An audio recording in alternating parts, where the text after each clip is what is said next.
Hey you guys, Stuart Pidlong, the most targeted citizen. I'm almost worthless today. Almost. They pretty much had me in a coma all day long. Didn't leave the house till what? Didn't get up till what, 5? 4 or 5. Couldn't get up. My eye's still messed up. I got a piece of styrofoam on the back of it. A dear friend of mine sent me some Visine drops I picked up, and they helped a lot, but the styrofoam's still in the back. But yesterday when we went to go do a little tracking, a little target practice, a gnat flew right into my eye, and I went up to get it up with my finger, and I just pushed it down in there, and it just bugged me all day yesterday as we was at the range. Let's talk about the range. Never, never, ever, ever, ever, never, ever shoot a gun that somebody else has set the sights on unless you're completely clear from everything. So, went to target one in, and the scope was pointed straight down. Well, no, it was pointed straight up, about 3 inches too high. So, with the black powder, went to shoot it, and it shot in the side of my bed.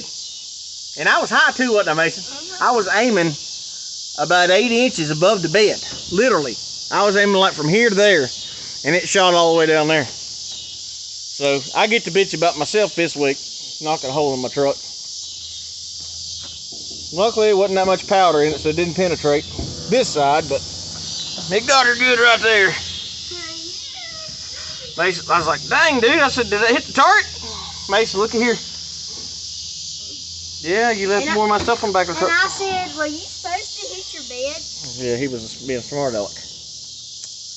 So, we got a lot of good work done, though. We got my 44 Remington. I got it about sighted where I need to shoot at. They're all naturally, the Remington, the 1858 black powder Remingtons. They're all naturally high. Mine is naturally high. You got to pretty much aim 6 inches above the target. So I'm probably either going to weld in another sight on the back of it, or I'm going to take the front sight and shave it down. But I'm going to do a little adjustment, do a little arithmetic on it. I'm pretty good with guns when it goes to filing and doing this kind of things. Mason's little gun, we got it sighted in a little 22. Well, pellet gun pretty much. 127 is what it is, or 177. So we got it sighted in. He's pretty good at that at probably 50. I think we were at 50 yards. So he did really good with that. We got that done. Today I'm happy and sad all at one time. I am very, very happy that we got the Pinto back in the yard. Oh, I'm so happy about bringing my Bronco home. It is not any different than it is when I dropped it off, except my buddy built the transmission 8 years ago in it, and when he did, there are two shift pins that go in the top of the collar, which hold the actual shifter in. The shifter's got a collar, it's got 2 notches out, so these pins go inside that collar like that and lock it in so it doesn't move. Well, when his buddy, or the guy that installs the shifter mechanisms for him, he builds the transmission, he pays people to take them out. When that guy put it in, it wasn't in all the way, and it wore the ends of those pins down. So my shifter is just sloppy as it could be. So when you drove, you had to go all the way forward, stop, pull it back, stop, go up, over, over, instead of just trying to quick shift and just go diagonally into gears. Literally, you had to do the full H pattern. I could drive it great. I did great like that, didn't I? Because I can drive anything. I can drive anything, can't I, boy? Anything. Anyway, somehow he got frustrated because he didn't drive it with that. So he tore the whole top of the transmission off. And it's been sitting over. I wanted to pick it up 3 weeks ago, but he had tore apart. So this afternoon, I just called him and told Mason, I said, make me some cereal, let's get up, we got to get going. As long as I get out of that torture chamber, I can move, I can get done. But if I don't get out of that chamber, then I'm stuck. So we went over there, and he couldn't find, he was supposed to bring me the top hat for the transmission, and he couldn't find one anywhere. So those 2 little metal pins, they're specialty pins. You just can't, he couldn't find anywhere to order them from. And they're like 60 bucks for 2 little pins if he could find them. And I said, dude, why don't we just take a drill bit? Find a drill bit that's the right size, and we'll just saw the drill bit off, because it's tempered steel. It should work. And where they kept coming off anyway, I'd put a C-clamp, a radiator hose clamp around it to hold those pins from backing out. So I said, just cut me one about 3/4 of an inch long and we'll shove them bad boys in there. Well, he looked at me and he looked at me like a light bulb had went off over my head, because I mean I'm a problem solver. I don't, God has just gave me the most basic common sense to sort through problems. I mean, there'd be 1,000 people sitting around trying to figure out something, and I'll have the easiest, quickest idea. Just boom, right off the bat. It's a blessing. So boom, within 5 minutes we had it back, and that thing shifts now tighter than it's ever shifted. Truck still doesn't run right. So tomorrow, it's got a new computer in it. That's done. Tomorrow it's got a new set of plugs, but it's possible that I already found them out. So we're gonna put a new set of plugs in it tomorrow. It still needs the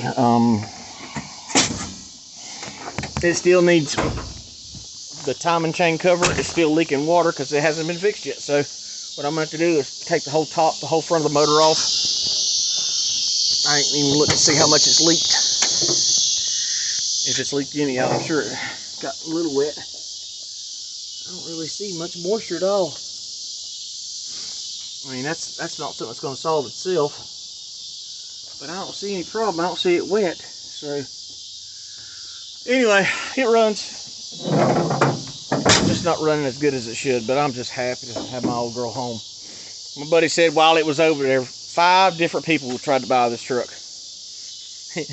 So one guy said, how much you taking? My buddy said, oh, he'll take 3,000. That guy was digging in his pockets. He's like, oh, well, I'll take it. And he looked at it and said, nah.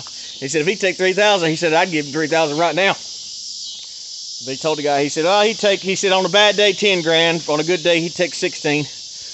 And that's true. And my buddy's been building transmissions for 30 years. He knows the value of my truck. So anybody out there in La La Land said, oh, your cars are pieces of junk, talk to my mechanic, talk to my buddies that know my vehicles and know how well I maintain them. They'll tell you I don't have junk. I don't. Everything we got here is well maintained Ford, and I love my Fords. Chevy 350, probably the greatest engine ever built, just because Chevrolet cornered the market because they made all their parts interchangeable. Ford would have done that, they would have beat Chevy's ass every time. But Chevy parts are inexpensive and cheap, and they all interchange. This 400 right here can bolt this 400 in this. You can take parts off it and put on a 350 or a 327. It's just simplicity. Ford didn't do that. Everything with Fords are different. You got small block Fords, you got the FE Fords. But I'm a Ford man. I still am heartbroken that I'm going to put a Chevy motor in our Ford Fairlane. But like I said, cheap. That's what I'm going for. Affordable power. So thank the Lord the Bronco's home. I got to scratch and save tomorrow. Hopefully I can come up with enough money to buy another set of plugs. That's about 50 bucks. And remember, those plugs don't have but about, well, I just put them on the last time my truck was here. I put plugs on it. And wires and everything else. So that's about 50 bucks for that. So if anybody wants to help out with that, that'd be greatly appreciated. I'm getting chewed up by skeeters and I don't have any bug spray, and I should have bought some. So I'm going to go call it a day. I hope you guys are having a wonderful day. I love you. Jesus loves you. Everybody, you need to pray. Pray about our country. Start preparing now. Start preparing now, because the bad stuff's coming right now. It's here. With the dementia pedophile in chief making mandates that he doesn't have the constitutional authority to mandate, it's going to get bad. You're talking about people being unemployed now. Unemployment rate's going to go through the roof. Why? Because he's going to force federal workers to be vaccinated. That's illegal and unconstitutional. But I can't say much about that stuff, because we know what happens then, don't we, guys? All the ones who searched and finally found me, thank you for coming back. I've still been right in line, posting up, doing what it takes to keep you informed about what's going on in my life and the life of other targeted individuals. Please, guys, like, share, and hit that subscribe button, please.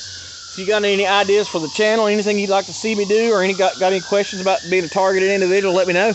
I'd be willing to share any of my wealth of knowledge or wealth of experience. Any way I can help, that's all I want to do. That's the only reason for this channel, is to try to help people who are struggling. So any way I can, just let me know. I am Stuart Pillon, the most targeted citizen. That's Jethro. He's terrified. One comment said, those aren't drones. Those are stars. They just look like they're moving with you, even though I showed the moon and the drone. In the next video, I showed the drone way away from the moon. If the star was at the same place beside the drone, or the star was the same place as the moon, it would have been the same place as the moon in the next clip. He's just scared. He just wants you to like him. He wants you to like him. That's why he agrees. Why do you agree with what's going on, Mason? Because it's real. Every day. Don't you think he's tired of his stuff being vandalized? Don't you think he's tired of his stuff being lost or missing? Don't you think he's sick of the vandalism right here? Because everything that gets done to my vehicles affects him. We haven't been fishing this year because of the vandalism to that. And the boat. And everything we touch gets vandalized. So I'm tempted to take my boat motor out tomorrow, whether that truck half learns or not. Huh?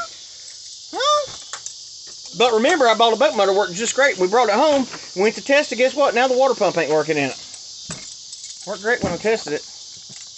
Have a good day.